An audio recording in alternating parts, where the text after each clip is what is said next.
কি খাচ্ছি জানেন? নোনা ইলিশ। প্রথমবার রান্না করলাম নিজে। না, শুধু রান্না না, প্রথমবার খেলাম এটা আমি। অনেকদিন আগে মহুয়া ভাবি অনেকগুলো মাছ দিয়েছিল, মনে আছে না আপনাদের? সেই মাছের মধ্যে ছিল এই নোনা ইলিশ।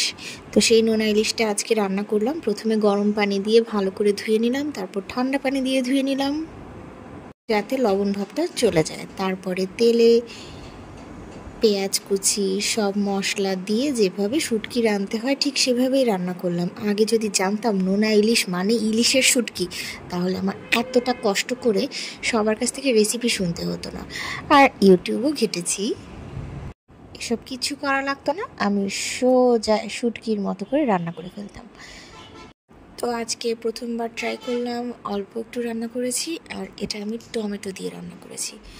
খেতে মজাই লেগেছে, খারাপ না। তবে লবণের পট নিয়ে এসেছিলাম লবণ দেওয়ার জন্য, পরে ভাগ্যিস মনে পড়েছে যে এ তো এমনিতেই লবণাক্ত, তাই আর লবণটা দেইনি, বেঁচে গেছি। আমার রান্নাটা বাসার সবাই খেতে পেরেছে আলহামদুলিল্লাহ, আর আমি অনেক মজা নিয়ে খেয়েছি। থ্যাংক ইউ ভাবি, আবারও থ্যাংক ইউ দিলাম, কারণ আমি আগে কখনোই নোনা ইলিশ ট্রাই করে দেখিনি।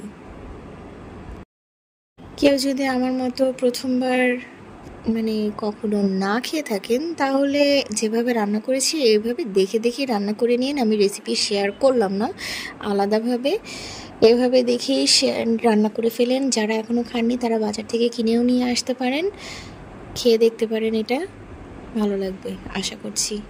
আল্লাহ হাফেজ।